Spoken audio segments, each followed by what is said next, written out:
Virtues. How is your understanding of that? Because it's different. You know, it has a certain. Let me say that is it something we can get to, or is it more something that has to happen? Yes. Oscar's take on that, what he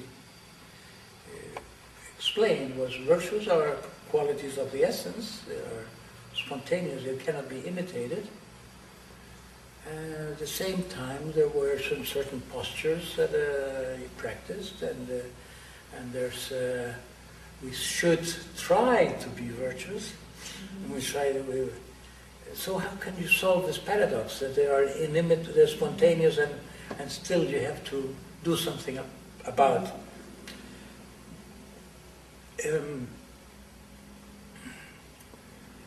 I did not teach the virtues in my Berkeley stage. Because of that, the virtues didn't go into the Enneagram tradition, or let's say this kind of culture that emerges, very, very poor in understanding.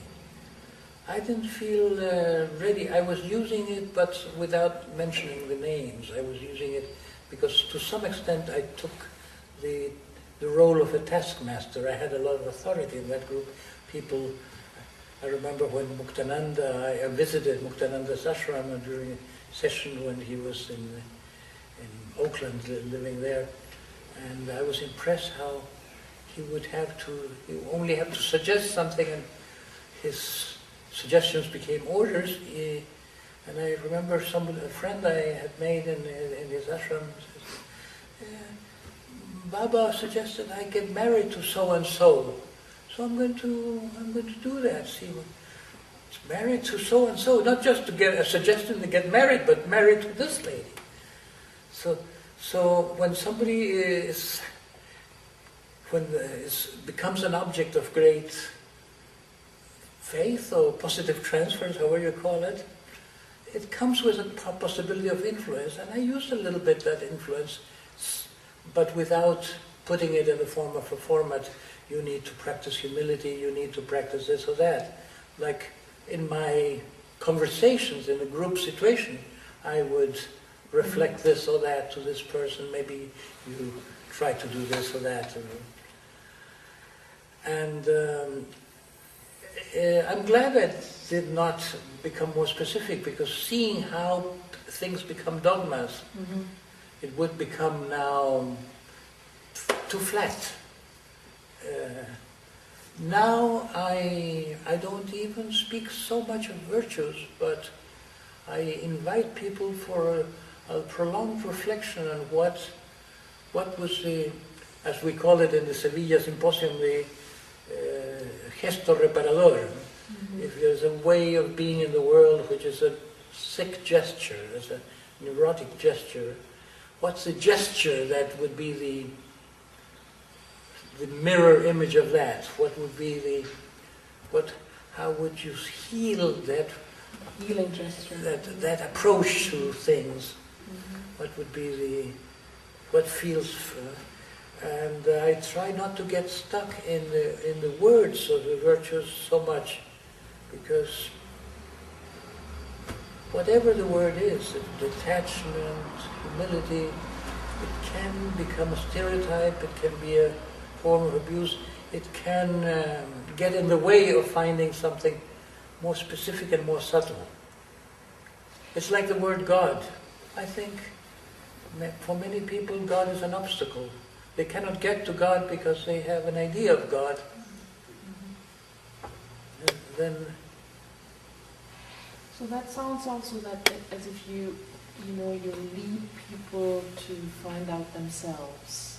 yes, Very much. to go into their experience and use some ideas as a springboard, and not to get stuck on the idea.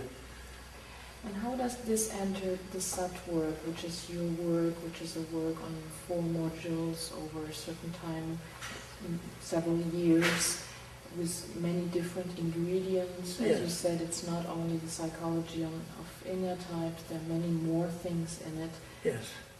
Essentially, my proposition at the beginning was, I hope that this map, the Enneagram, will become alive in the different laboratories. So we have a psychotherapy laboratory, where people learn to help each other according to certain notions. But then the Enneagram comes alive there, because whatever is happening includes the point of view that a certain kind of personality is there causing trouble or getting in the way of the real person. But even in things like bodywork, people have deep experiences in bodywork that are bodywork plus awareness of their personality. A person who is a 5, let's say, a 5, too inhibited, too much privation, too much turning against impulses, will find that in making a movement falls short of getting to the end. Even in a drawing will not use much space. In writing, may write with little space, small letters, or maybe letters don't even touch one another. Mm-hmm. They're isolated. So whatever happens in this sphere of character goes into everything.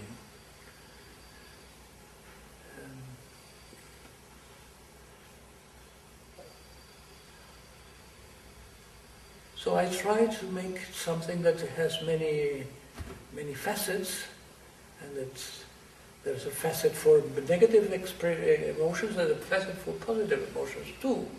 There's development of compassion. Originally it was just the idea of the ideal of love, as the opposite of the egoist. The ego is seeking love, and the essence is loving. But now I've refined that with the idea of the 3 loves, and I think the essence of character is the imbalance between the 3 loves. Mm-hmm. That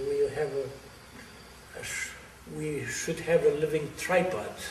The psyche is like a tripod; it needs 3 feet to be supported on. Your 2 legs are not enough. It's like you don't have a triangle which is minimal surface with 2 points. You need 3 points. But in most people there's one love that's lacking because its function is crazily taken up by another.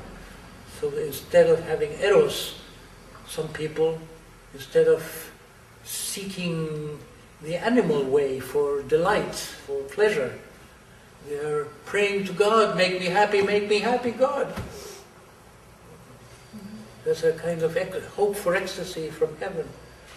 And you cannot get satisfaction from devotion that is meant to come from your animal self. But if you have a connection to the animal self, then you can have mystical ecstasy. Mm-hmm. Because you have the organ for enjoyment if you have that other breakthrough. So that's one of the elements of Sat now throughout Sat. That you could say is very much linked to the Enneagram, but it's like the inmost Enneagram, I think is the structure. The innermost Enneagram. Uh-huh. It's the 3 loves and the distortions of love, the substitutes of love, the false ideas about love that go with each of the perversions of love. Each character is a perversion, a set of perversions of love. So your question is, how does it get worked out? The Enneagram is a map. If you just present, like some people do, Enneagram courses, you cannot have so much transformative value if you make it a study of the map by itself. To make it, it must be a study of yourself, and to get an experience of yourself, you have to get human relations, you have to have talk, you have to have movement, you have to have musical listening, imagery, something else. Mhm, mhm. How does music enter in transformative processes? You have the three loves made alive.